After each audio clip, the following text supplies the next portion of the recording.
Hi, I'm Gabriel Yohan Ocoret. Today, I'm going to discuss sexuality as an important component of one's personality. I will also explain the dimensions of human sexuality. Any person who passes your age has the same experience as yours. This stage is called adolescence or adolescence period. This period may bring about many issues that teenagers might be curious about.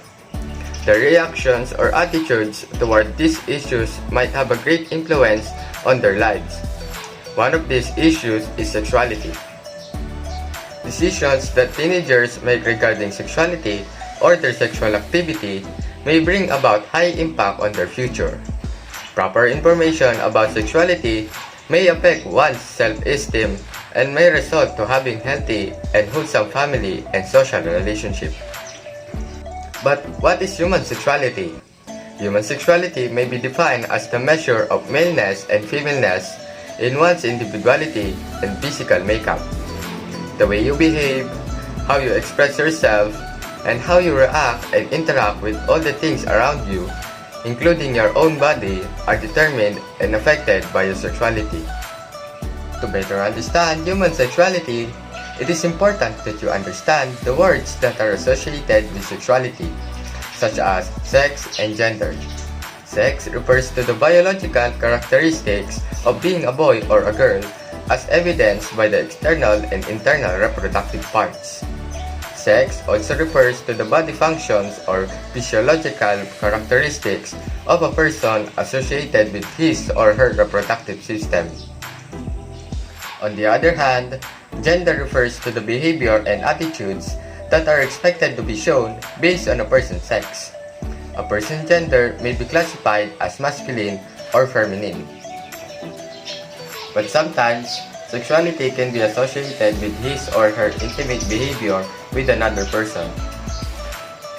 A relation between the same sex is homosexuality, while the opposite sex is heterosexuality. A transgender is someone who behaves like the opposite sex.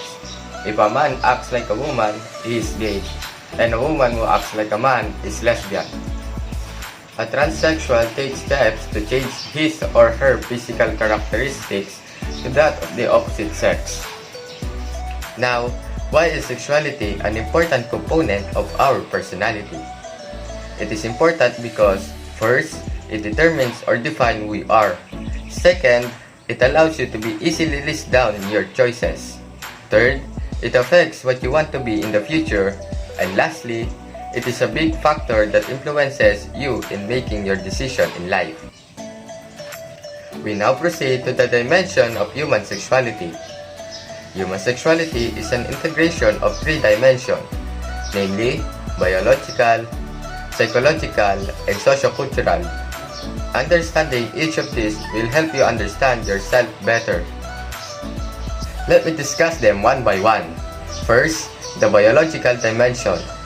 This dimension is described by a person's biological or physical sexual characteristics as controlled by the sex chromosomes and hormones produced by the sexual glands.